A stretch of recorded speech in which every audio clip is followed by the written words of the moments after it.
So somebody asked the question of how I had, was it how I had resolved my birth trauma or how I knew that I had resolved it? How did you overcome your birth trauma? Okay, yeah. And so, well, we started, I think it was in 2017, getting these teachings. As far as I remember, it was a conference in Estonia where we started getting these teachings on the birth trauma. And so I was, of course, editing those dictations, and I think I also started creating invocations based on them. And so I was working with it as I was doing that. And I was calling to the masters to help me see my birth trauma.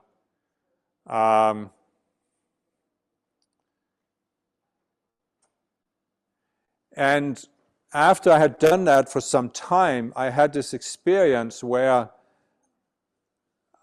at very early in the morning, it was like I was partly awake, but I was not really thinking about anything. And then all of a sudden, what came to me was, the words that came was, you don't have to do anything on earth. And it was almost a shock to me. I still remember being really, really shocked by this, because up until then, I had always felt that I was here on earth because there was something I had to do, something I had to accomplish. And this, of course, ties in with the whole teaching the masters gave on avatars who come to earth from a natural planet. And I always had the sense that first of all, I didn't belong on earth. This wasn't really my first planet. And I didn't come here because I wanted to experience what you can experience on earth. I came here because I wanted to help the earth progress. That was at least how I saw it. And so because of that, I always had this sense that I'm not here just to enjoy life on earth. I'm here to do something that makes a difference.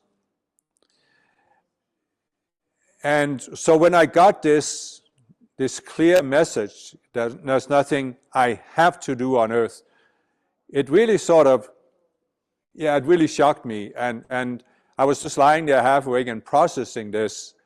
And then I just felt something in me let go. And it was like I let go of this whole sense that I had to do something.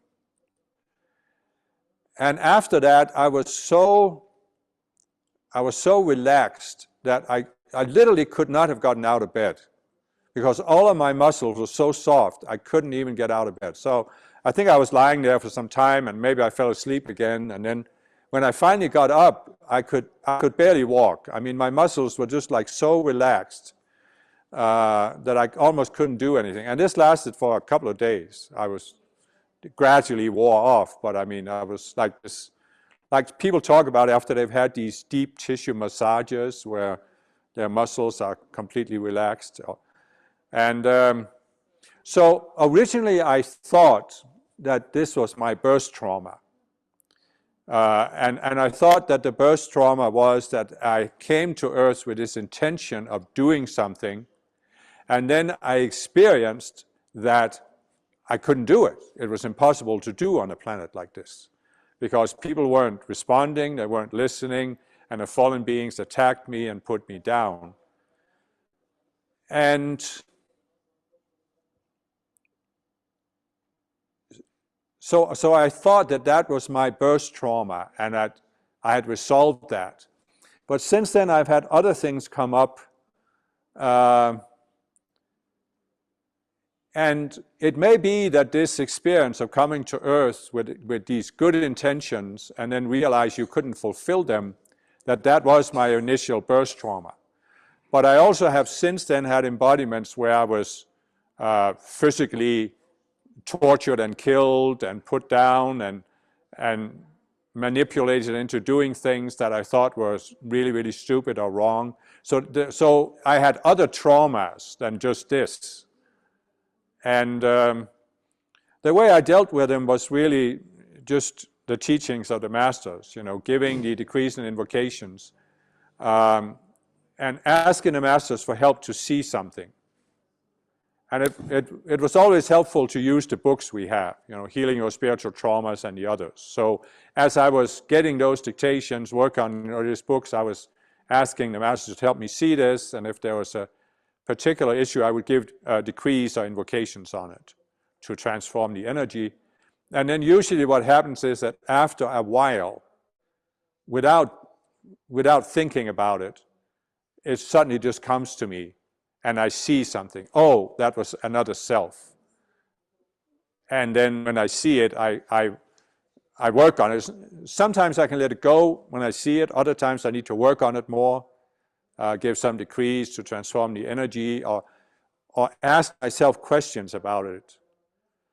So what I do when I sense a self and I can't quite see it is, I just keep asking questions, trying to sort of step back, go around, look at it from a different angle, and also ask the masters to help me see it. And sometimes it can take just a few days. Other times it takes maybe a few weeks before I break through, and then suddenly I see it. But it comes that breakthrough where it's like, I stepped outside of the self, and now I can see it from the outside, and I can see it's not me, and then it's much easier to let it go. So I have resolved quite a few traumas that way, and I think I resolved the birth trauma, unless there's something I haven't seen. I mean, it's kind of like, you can't know that there's something you haven't seen because you haven't seen it yet, so you don't even know it's there necessarily. But I still work on things, and I had just very recently, I had this, I worked on this trauma of feeling I had done something stupid, because I realized I had done that all of my life. I had always been aware that I shouldn't do something that I thought was stupid or that other people thought was stupid. And so if I felt I had done something stupid, I was very hard on myself. If it had been other people, I would have just, said, okay, these things just happen. But for me, no, I couldn't do something like that. And so I had to work on that, and it actually took me a long time to break through on that. And maybe it still isn't completely resolved, I don't know. So I'm always open, always kind of looking for the next thing that I need to work on.